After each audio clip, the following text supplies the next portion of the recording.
Sharon Robinson is an author and educational consultant for Major League Baseball. As founder and consultant, Sharon, Major League Baseball, and Scholastic co-manage Breaking Barriers in Sports and Life, a baseball-themed national character education curriculum designed to empower students to face obstacles in their lives. The program includes a national essay contest for students in grades 4 through 9, and throughout Major League Baseball's RBI program. Each year, thousands of students write an essay about how they use the values demonstrated by Jackie Robinson to overcome their challenges. So she's out there all the time. Education is very important to her, and that's why she takes such pride in this essay contest. She lives right now in Delray Beach, Florida, which would be a nice place to be. So, without any further ado, ladies and gentlemen, students, it is my great pleasure to introduce to you the daughter of baseball's legendary Jackie Robinson, Miss Sharon Robinson.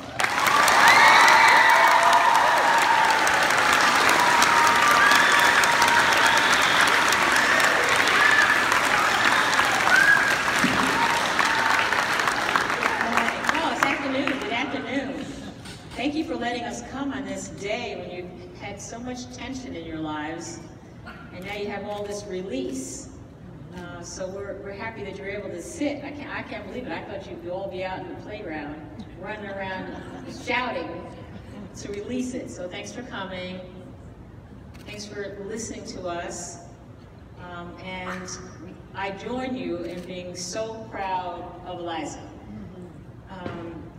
So the Breaking Barriers contest, you heard about it, but you know, this year received around 9,000 essays from kids all over the country. And those essays are all read by teachers through Scholastic and editors at Scholastic. They narrowed down to about 80 essays, and a group of us from Scholastic and Major League Baseball, and one person from Microsoft who donates our computers, we all read the same 80 essays, judge them, and then we come together in a big meeting. And it was so fun this year because we don't often get the pleasure of selecting a grand prize winner and then be able to talk to them on the phone as a group.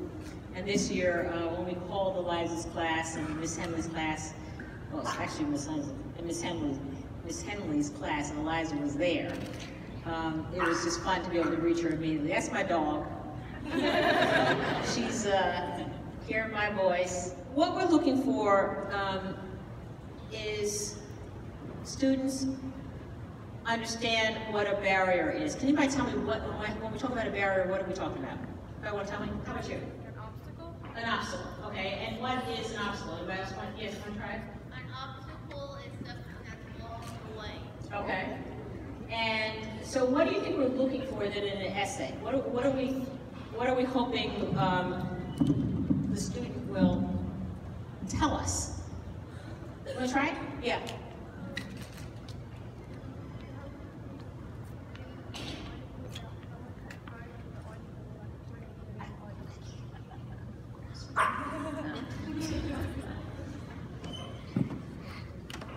What did you say? Trying to break the barrier and trying to get through the barrier so you know how their story actually went. Excellent. That's exactly right. We're looking for their development as a person. Like they run up against something tough in their life, and we want to know how they're working through that obstacle or that challenge. Does that mean that they've solved it? Do we get to solve all of our obstacles? No. Some things, you know, we have no control over, and some things we do have control over, right? So we're looking for, and some kids will say, you know, I'm still in the process. And that's okay, because again, we're looking for a process. And that's the way life is. You know, we're all kind of moving forward. We're gonna go up a hill, and then we're gonna go down, and we're gonna have a little hard time, then we're gonna go back up the hill, have a great time, because that's the way life works. Obstacles come and go in our lives. And what we're trying to build is an inner strength. Does that make sense? Now I know we're going to hear Eliza's essay, so that's why I'm going through this with you now, because you can kind of hear her inner strength. And our inner strength comes from a lot of different sources, right?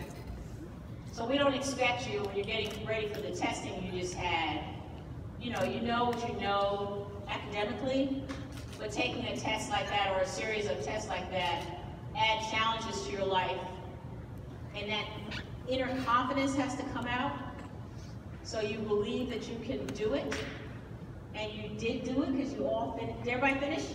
Yep. All right, so you all did it, right? And that's what we were looking for, is that inner What is that shirt you all have on? That's your graduation shirt? Oh, interesting. Speaking of challenges, going from middle school into high school, that's pretty big, huh? It's scary, yeah. Well, it's like the ones that are coming in from elementary school, just going from elementary school into middle school. That's another big transition. Because middle school is hard. People, have some real challenges in middle school with relationships and all. So anyway, what we're going to hear now is, when we heard Eliza's essay, oh my goodness. Okay, sit down. Jeez. I'm going to just pick her up for a minute. She's so spoiled. She's given her wonderful dog walker Addison trouble. Eliza has agreed to read her essay, and for somebody to read their essay in front of their entire school takes a lot of what? Courage, okay?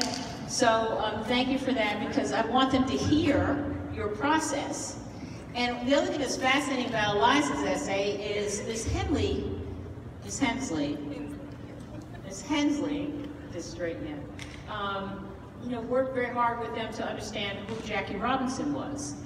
And I was telling Eliza, she really integrated Jackie Robinson's story into her own story and showed what she's learned from him as well.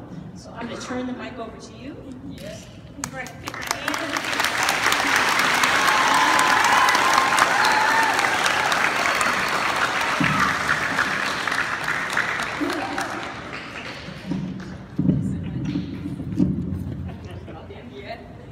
Hello, everybody. I'd like to begin by thanking all of you for the out-of-this-world support I've received throughout this experience. And I hope this doesn't start sounding like an Oscar speech or anything. Because it feels like it a little. I'm so blessed to have family, friends, and teachers that have been with me every step of the way. Ms. Robinson, thank you so much. It's amazing. There are no words to describe it. You're such an inspiration, we can all agree. And I cannot explain the gratitude I feel towards you and the MLB organization as a whole. And before I read my essay, I need to thank the amazing lady who has helped me with my writing and everything this year. Ms. Hensley, 8th grade in particular, can witness that you are amazing, and all of the teachers as a whole have been with us this year and during this trying time of testing especially. And thank you. I guess I should get on and read it. I'll quit making you wait. Okay. The civil rights and baseball legend Jackie Robinson once said, "This ain't fun, but you watch me, I'll get it done." Though ridicule and abuse followed him throughout his career, the renowned athlete is perhaps most notable for his ability to respond with dignity in the face of ignorance. It would be blasphemous for me to place my own struggles in the same realm as Robinson's. But it would also be degrading to my experiences to not acknowledge how I too have shattered barriers in my life. I find that the aforementioned quote is of great relevance to my personal journey, for there have been days when I've simply resigned to the fact that what I must do is not at all what I want to do. While my demons do not present themselves in the form of racism and prejudice, they still have the ability to torment, humiliate, and kill. They first made their appearance when I was 9 years old. I had known for a while what was occurring within me, but with one diagnosis, it all became real. With one diagnosis, all my happiness seemed to dissolve as the sickness rose to power. My road to recovery began on July 28, 2015. The first day in middle school was a little more than a week away, and anorexia nervosa had booked me a one-way ticket, at least for the time being, to an eating disorder treatment center. The days that would follow would be filled with inner turmoil and conflict. To eat or not to eat became an everyday question. And when food did enter my body, the hunger that my stomach was so accustomed to feeling morphed into an extreme and painful sense of fullness.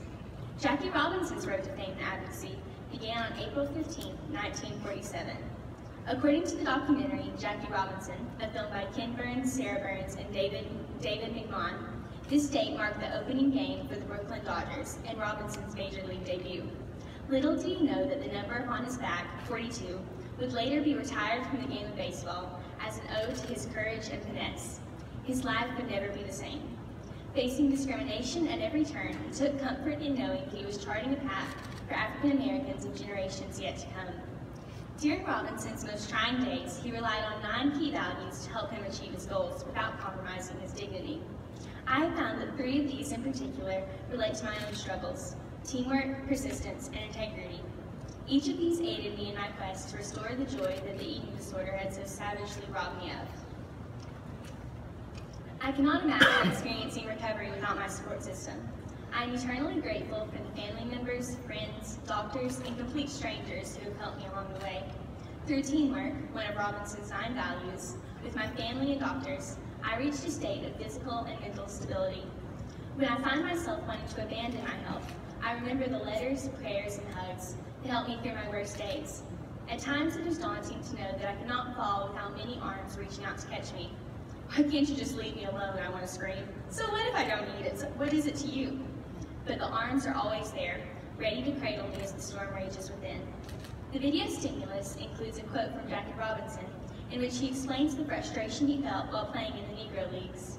The teams were poorly financed. Travel schedules were unbelievably hectic, he said, in regards to the discrimination he faced in the segregated baseball programs.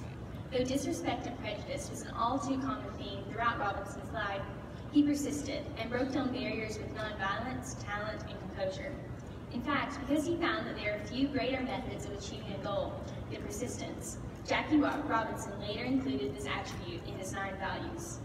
Although I persisted through very different circumstances than Robinson, I also found that this value can move mountains. It took persistence for me to conquer the voices that worked so hard to obliterate everything about myself that I had once cherished. Every day in the hospital, I awoke to the smells of food and the distant beeps of medical machines, and I had to make the conscious decision to try my very best to eat and regain my health. Though the eating disorder had temporarily stripped me of my values, I recovered my moral compass through persistence. And it was only then that I found myself reincarnated into the realm of the healthy. When I resonates most of my journey, my mind is immediately drawn to one memory in particular. I remember going to church a few weeks before I was admitted into treatment. My faith had always been a key part of who I was. I found comfort in the embrace of God and in the faces of my church family. But when the pastor announced that communion would be served at that day's service, I felt the light drain from my being. The thought of eating that tiny morsel of bread lightly soaked with grape juice seemed more daunting than anything the world could possibly throw at me. I suppose that was my rock bottom, when I forgot the very foundations of my faith as I narrowed in on the calorie content of Holy Communion. The last value, my integrity, had been lost. But later, once teamwork and persistence had helped me reach a positive mindset, I found that my yearning to protect my integrity served as powerful motivation to keep me on the right track.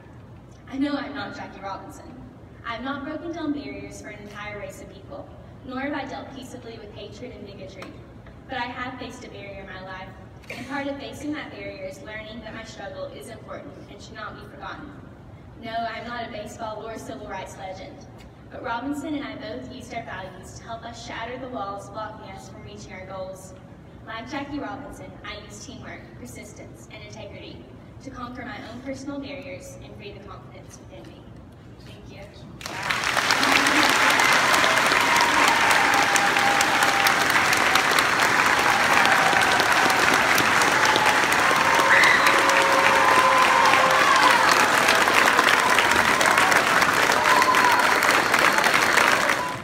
That paragraph about the church that brought it home and just gives you chills when you hear it again. It was so powerful and such a powerful image. You are a very good writer. I look forward to reading more of what you're going to write in the future, because I'm sure you have quite a strong voice. So hold on. Kevin and I want to make sure you continue to write. So we're giving you this beautiful laptop computer so that you'll continue on that journey of self-discovery and, a little creative writing in there mixed grandparents go there, maybe? Yes.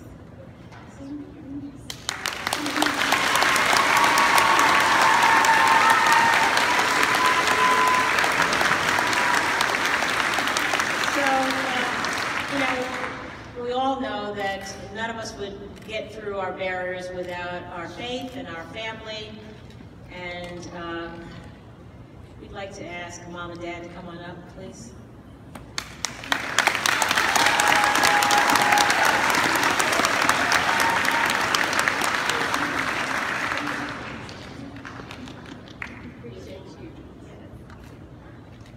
She also has, Liza has her grandparents here.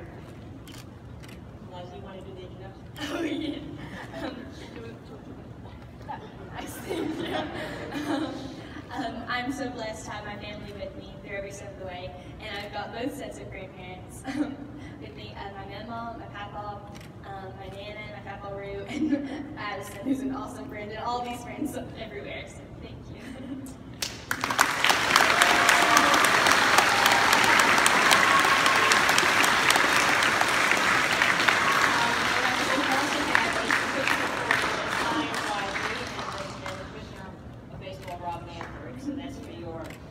Records, and then she wins a couple of other small prizes.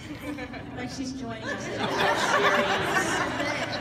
series. She will be presented before one of the games, pre-game, and so she'll be representing her school, her community.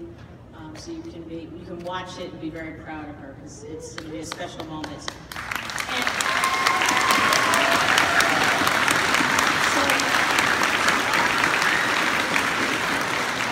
Also won for her class, so you see they're wearing their t-shirts, and we'll go in the classroom and I'll sign books for all of them, and we'll leave a couple in the library so all of you can read one of my books. So Eliza, thank you so much. It's just, you feel so inspired. Do you guys feel good? Yeah. Again, you know, it's the teachers in schools that, you know, I'm an author, and I don't know whether I appreciated my English teachers as much as I should have when I was growing up, because now I have an editor, and the editor is very much like a very good English teacher.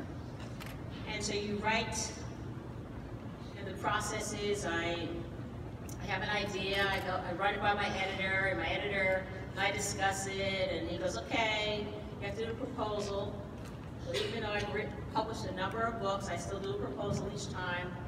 The proposal has to go through a committee, and they have to approve it, and then you start working under contract. So you have a deadline, you have goals that you have to meet personally, and also meet with your editor. And sometimes it's a very tight deadline, as with my last book, but I had been doing all the research for 2 years prior to me actually starting before I got the contract. So, and then once I finish writing a first draft, and my first draft is often, you know, after I've done a number of drafts, I turn it into the editor sends it back with editorial notes. So they're very much like the notes you get from your teachers. And I find that every time, with each book, I learned something new about my writing process. So I'll tell you an example of something I learned with this latest book.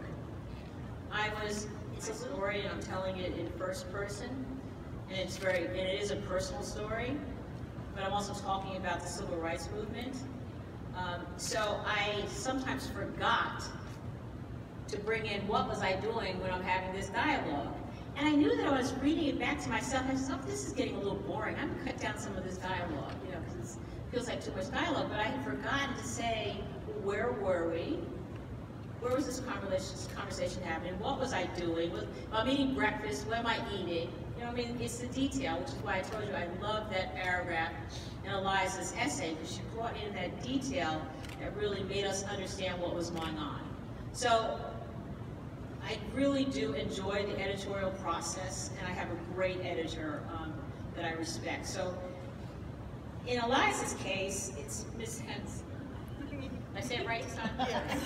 Okay, come on up, please.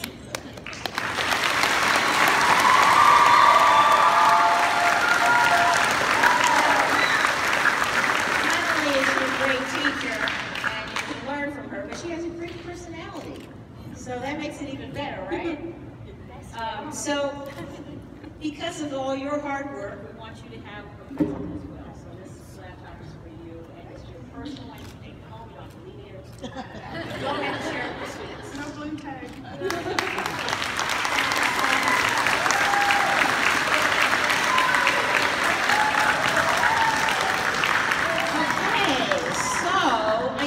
I know you guys are tired, but let's do a few questions. Oh, Kevin's not going to interrupt us already, is he? Oh, Kevin's so mean sometimes. I didn't tell you guys she's going to the World Series? No. Oh, she's playing some old game. She's coming to Major League Baseball's. Well, thank you, Kevin. I thought he was going to tell me I didn't have time for questions, because he does that to me sometimes. I talk too much up front, or we talk too much, and I lose the time with you all. Yes, she's going to be honored at the World Series, Major League Baseball's World Series. And I don't know what game it's going to be because we haven't finished the season. We haven't had the All-Star game yet. So watch as the season goes on and try to figure out which team she's going to be in front of, or what stadium, and she will join us at game 1, 2, 3, 4, at least before game 5. And she will she's coming with at least one of her parents, maybe 2, and maybe some of her grandparents, I don't know. Sounds like they're all voting to be there. So we don't know where she's going, but they're going to be there, and she's going to be honored. Okay?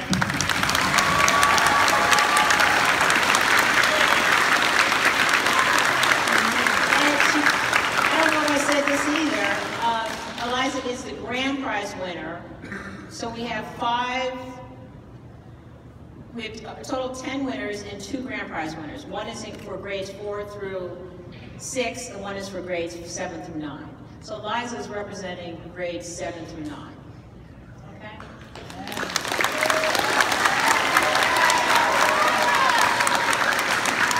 So we have a few minutes together. How many minutes do we have? About 10, 15 minutes. Oh, he's going to let us have 10, 15 minutes today. So you guys can ask questions. Anybody have a question they'd like to ask? Oh, good, a hand already. Do you have any writing tips for beginning writers? Great. I love writing tips. The most important thing is to read as much as you can read across genres, okay? So that you know different types of writing, and don't just read the ones that, don't get stuck in one genre, okay? Along with reading is writing, every chance you get. So the fact that, do you keep a diary? No, but I write like drafts for books. Okay, you write drafts for books. Ooh, very nice. Well, in that case, if you're that far advanced with your writing, you might look at some of the writing contests. Some of the magazines have writing, teenage magazines may have writing contests, some of the writing magazines, those, and keep writing. But you should also try working on a journal. Figure out your, whatever it is. So that you're writing every day, and you're writing about yourself. Okay, because that's the hardest kind of writing, but it's personal. It helps you with life, it helps you with school, and it helps you with your writing. And keep at it. Just keep writing. A writer wants to write all the time. When I finish one book, it kills me that I can't work on it right away because I've got to promote this book that's coming out, So you got to kind of keep that one in your head. But I know I'm already thinking about what my next book is going to be because that's part of who I am, and I miss it when I'm not working on a project. Okay? Thank you. Good luck. Yes, how about you way up back there?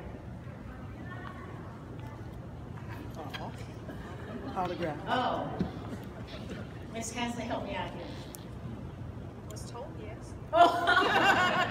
Well, we'll have to figure it out because obviously I can't sign an autograph for everybody, so maybe we'll do one and copy it. Is that cheating? If you do a pen, you just draw for Okay. All right. We'll figure it out. Yes. What's your favorite genre for writing a book? My favorite for writing, I love fiction.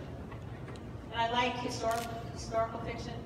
So I like to do the research on the history and then pull it in. So my last book is called The Heroes Now. It's written about 1948 Brooklyn. I was before I was born, and I never lived in Brooklyn. But it's a story of Steve Satnell's relationship with my father when he moves 2 doors down from him, and he's an 8-year-old kid. So it's based on a true story, based on a true character. I did a lot of interviews with Steve. Well, actually Steve died recently, but he's been a lifelong friend of mine. So we did all the interviews, and he talked about what it was like to be a regular kid during that time. And then I did all my own research, and then I had to decide, for example, he had 2 sisters, but they were extraneous to the story because it really was about Steve's relationship with my father. That was important. So I made one of Steve's sisters his best friend because he had a girl best friend, and so he became his sister. So I think that's my favorite because I like to be able to bring in some of the fiction elements, but base it on true story. Yep, a lot of research. I love doing research. I love studying a time and thinking about all the different things that are happening during that time. So we were in Steve's story, we're coming off World War II. My parents moved into a Jewish neighborhood in Brooklyn. So it was very fun to write. Thanks for that question. Yeah, I love all these hands. Okay, how about you? So, do you how does it feel to be the daughter of one of the most, if not the famous baseball player? Well, it feels great. Thank you. Now, when I'm a little kid and trying to figure out who I am, it didn't feel as great because we all have to know who we are, right? So I didn't want to just be defined by my father or defined by my mother. I wanted to know who Sharon was. So that requires a little adolescent, slight rebellion, maybe, kind of pulling away from them. But luckily so I went off to college. I'll give you an example. I went off to college, and because I was married, I got married young. Don't do that. Do not get married young. Amen. You're too young. You don't know yourself. Yeah. You don't know who that person is. Do not get married young. And I mean, nobody gets married before they're 30. we say maybe 26, maybe. You're very mature. Anyway, so I made the mistake of getting married young. But anyway, because I was married, I didn't have to put my parents' name on my college application. So I went off to college, and no one knew who my parents were. You come into my apartment, there was no sign of my parents. And it wasn't until I was going into my junior year, I was a nursing student, and we had this ceremony, and I invited my mother and dad to the ceremony. And the lights were all dim because the nurses had to come across the stage with their candle and their new caps on. And I was so proud of myself because now I was getting great grades, I was established, I felt good about who I was. And the lights came on, and everybody saw who my dad was. But by then it was okay because they knew me first as Sharon. So in my case, it may be a little more extreme, but it's something all of us go through, is trying to figure out who we are. And then we come back, and hopefully the values that our parents have taught us stay with us throughout the process so we don't make too many mistakes. Okay, yes, how about you? What inspires you to write? Oh, you know what, that's my next book. My next book is on inspiration. And I really want to bring in Greek mythology and talk about the Muses, about Zeus's daughters who are the Muses, because inspiration is something we all need, right? So what inspires me to write? You do.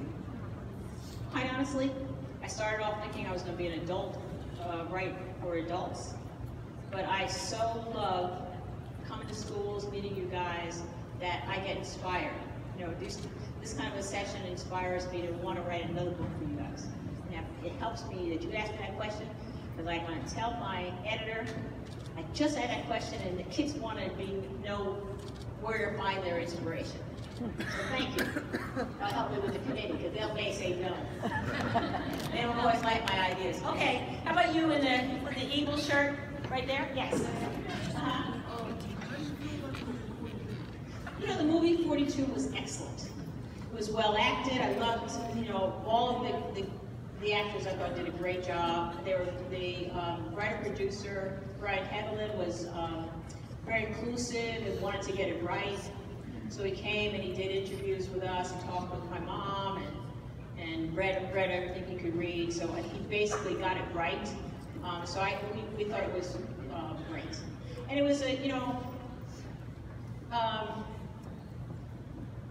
for you to see that on the big screen, it made the story make more sense, didn't it? Yeah. Did you know who Jackie Robinson was before that? You knew who he was, but did you know him better after seeing the movie? Did you feel like you knew him better? Yeah, exactly. And I thought it was so important that they show his true character, because that's the part that inspires me about him, was his strength of character, and that's why we do the Breaking Barriers program. And that's why I feel good about him both as a dad, football player, and as an activist and businessman. Yes? You know what, I actually, how do I keep my writing ideas organized? So I came up with my own, I tried different methods. I tried the standard outline and hated it. I tried storyboards. Have you ever done a storyboard? So I created my blocks, and in each block it tells me basically what's supposed to happen in that moment, the big idea, big moment. And then I ended up with an arc. So I make this really, I keep every big sheet of paper. They're on my wall behind my desk as I write. And my arc has my beginning, middle, end. But then I write my other key moments along the path. And so I don't feel like I'm not constricted by an outline, but I am directed. And I still feel like I have the creativity, and still keep my way. Because if you don't have an outline of some kind, it is so easy to get lost. All right? It's so easy for that book not to get written, because you'll keep going off in different paths. There are some writers that will tell you the exact opposite, and they're great writers. For me, I need a direction. So you have to see who you are, but now I would encourage you to find some way to have an outline for your projects. Yes? What was it like for me growing up? I was blessed because I had parents that wanted us to have as normal a childhood as possible. And because of that, my parents moved us to, oh, you be quiet and easy, it's okay. Yeah, I know you're the most important thing here, but yeah.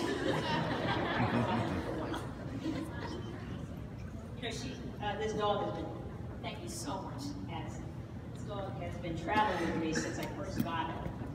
And so that she's overly attached to the little things. She gets a little anxiety. She's never stayed with anybody. Anyway, so what my parents did, they decided that we were living in, when I was born in New York, and we were living in Queens. And it was a nice neighborhood because it was an integrated neighborhood, and there were a lot of other black celebrities, both from the sporting world and from the entertainment world. So it was in that way, it was really nice for us. Well, our house was like right on the street. So anybody could just drive, park, take pictures, so you didn't have any privacy. So by the time I'm 4 and a half actually, my parents had bought property in Connecticut and built a house. And we lived on land. And so you really literally had to drive in, be as bold to drive completely in the driveway and, get caught up in the circle and whatever. So we had a lot more privacy. We had a ton of privacy in our backyard, and we were surrounded by woods. And that was important because home was where we were private. And they taught us that when we're in public, we expect to be public. So when you're in public, it's the usual stuff of people asking for autographs. I'm kidding. Asking for autographs and stopping your meal and thinking their story is more important than whatever we were discussing at the table as a family. So my dad taught us that, he taught us, when I was 13, he said that, I hope you'll always he'd been traveling a lot for the Civil Rights Movement and came back He said, you know, I hope you'll always keep God and family top of your list, but I hope you'll find work that you love, because so much of your life is doing work. So you should love what you're doing. And he said, and we're gonna have a family mission. So once again, he gave us the privacy, and he also gave us guidance on how we would behave publicly. So now we have a foundation, and you know, we have to do a lot of public stuff, but we, you know, I told you I'm going home tonight, and, you know, I will be walking Mimi and hanging out with my boyfriend and swimming in the pool and going to the beach, you know, so I try to have as normal a life when I go home as possible. And I learned that from my dad early on. So I think he was really good at helping us balance. Go back over here. You guys are so good. I can't believe you had all that testing and you still have brains. Yeah, okay, so you right there with the shirt that says yes. Excuse, oh, right, anyway. Try to figure out the message. What lessons did your dad teach? What lessons?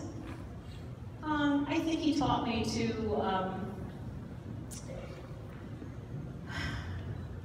he taught me that life is an ongoing, there's struggle in life, but there's also joy in life, and try to keep a balance there. You know, so he wanted me to stay involved in some of the struggles that are outside of our home, but to, you know, find joy and comfort in our homes. I think it's probably one of the important values. So it all involves all 9 of those values, because you have to, you know, be committed to something. You serve your community. Your community could be your church community, your neighborhood, your family. All of that is part of service. And then also find a way to serve outside of your community, so you're helping other people. So on his tombstone, it says, one of his quotes is, "A life is not important except for the impact it has on other lives." So he taught us that, and that's how I've lived my life, but he's also taught me to have the personal balance, okay? Oh, Kevin says 2 more. See, it's all Kevin's fault. Blame Kevin. Uh-oh, I need help. You pick out the last 2, please. Oh, that's one to help you. No, I'm not. You be the bad guy. The last 2. The last 2. Right down there.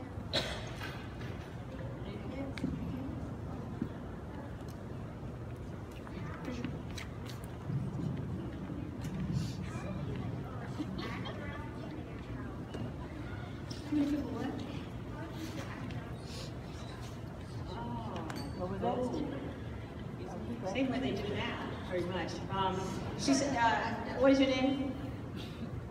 Jordan asked me, how did people act around me in my childhood? So, another lesson. You know, we all will have very good friends, and we all will have people who we think are our friends, but they're not really our friends. Everybody agree with that? Yeah. All right, so you have to learn to distinguish between the two, and you still have to be able to trust people. So trust is what you want to get to. So sometimes people will disappoint you, but you have these good friends who are with you no matter what. Oh, you got one right there, all right. So hold on to the good friends. Allow more good friends to come into your circle. And understand that some people are meant to come in your life for whatever reason, sometimes not good, but you recognize that they're having a bad influence on you, and you get out of that relationship, okay? And that's something, you know, so it doesn't matter whether you're famous or your dad's famous, or whether you write books or whether you're a teacher, you know, it happens to all of us, okay? Yes. Uh-oh. Our last one.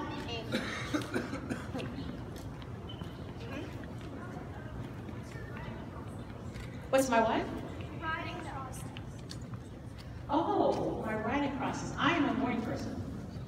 So I get up, walk my dog, have breakfast, and sit down and write. I try to work from 9 to 12, take a break. Sometimes I dance. I gotta physically move your body. So I put on my music and I dance around and I settle back down around 1 o'clock and I work till 3. I don't work at night, but your mind still works, right? So I keep pad by my bed, or wherever I am, I have pads, I try to keep pads of paper, so when some idea hits me, or I have to break away from my characters. And by breaking away, I then suddenly know what they're supposed to say to each other. You know what I mean? And so I try to write it down then, because sometimes you forget it. Even if it's the middle of the night, I try to write it down, because the next morning you go, what was the breakthrough last night? And you forget it. So, it's good to keep writing it down. But some people are night people. Sort of depends on your lifestyle. I've worked the entire time that I've been a writer. So I create at home. I've been a consultant with baseball for 15 of the 24 years I've worked for them. So I have some flexibility with my time so that I can write. I actually edit around people. So I tend to take my manuscript to a diner, or I usually have a favorite diner near where I'm living, and I take it there, and I eat my breakfast, and I sit there and edit. Something about having the voices, I don't know, it works for me. So in my last book I just finished, it's coming out in September, I had to thank my favorite restaurant, because they would say to me at table, they knew I liked to be able to see the beach, so I had to go on a certain level, and where the windows are open, and sometimes if I get there and the 2 tables are all taken up, they'll put me at a 4 table just so I can have my spot. So I thank them in my acknowledgments, because they become like a character in the whole process. Okay, I hate to say but Kevin's looking at me. I'm trying to avoid his eyes. Okay, one last question. She has such a cute face, and her shirt says, rise up. I like that quote. Yes, go ahead. She's my writer, that's right. What's your name? Alexis, yes. So how to write dialogue? Well, you know what? Do you watch television, movies, listen to dialogue? And you try to be as authentic. Dialogue is hard. So you want to kind of relax your whole self when you're going to write a scene. And just let that voice come out, and think of these 2 voices, these 2 people talking. So just think of your 2 friends sitting there chatting with each other. What do you say to her? What do you say to the girl sitting there with the yellow shirt? What did you say to her this morning? You know what I mean? It just makes, and it's a relaxing of your body and your mind, and just, letting that dialogue, and you can tell, and then you have to read it out loud. And when you read it out loud, you go, oh my God, that doesn't even sound like real people talking to each other, So it sounds differently when you read it out loud than when you're just looking at your paper and reading it that way. But, just keep at it, you'll figure it out. And if you don't, you have an editor that says, this did not work, okay? You have a teacher, and the teacher will help you through that process. Very interested in your work. I look at all your old grandson. So he calls me the other day and goes, Grandma, would you buy me a hoodie? I always get nervous as soon as he says he wants me to buy him a hoodie, because this is a little depressed kid. I said, okay, Lucas, send me the hoodie so I can look at it, because I know it's going to have some message on it. So he sends me this awful hoodie, and it says revenge. So I call him up, Lucas, I'm not buying you this hoodie. Why, Grandma? It says revenge on it, Lucas. That is a very bad thought. It's dark. No, the hoodie is dark. Will not support this. I said, what does revenge mean to you? Oh, it means when you've given, he comes up with this, and he's very smart. It means when you know, somebody's giving you something and you're giving it back. I said, that's not what revenge means, Lucas. He says, well, it means when you, he just came up with these total fabrications of what it means. I said, look it up. And I'm not buying a shirt, and you should not have a t-shirt on it with such a negative message. So that's why I'm looking at all your messages. My granddaughter, on the other hand, has a poster up that says, eat cupcakes or something. Smile. So I'm praying that she doesn't change when she gets to be 14. You guys have been so wonderful. So proud of all. You're really determined, huh? Come down here and then Kevin can start wrapping up while you and I talk. How many books have I written? Well, you know, there's how many books have you written and how many books have you published? Okay, so you can write, I've been working on a silly love story forever. It will never get published. But I have published a dozen books. So a couple of adult and the rest are children's books. And I also did my first publication was in my field. So I was a nurse midwife. You heard me, I taught universities. You have to publish. So my actual first publication is in textbook. Dad, help. They had questions. It's hard for me to stop. What? That's it? Okay. Thank you all. Thank you.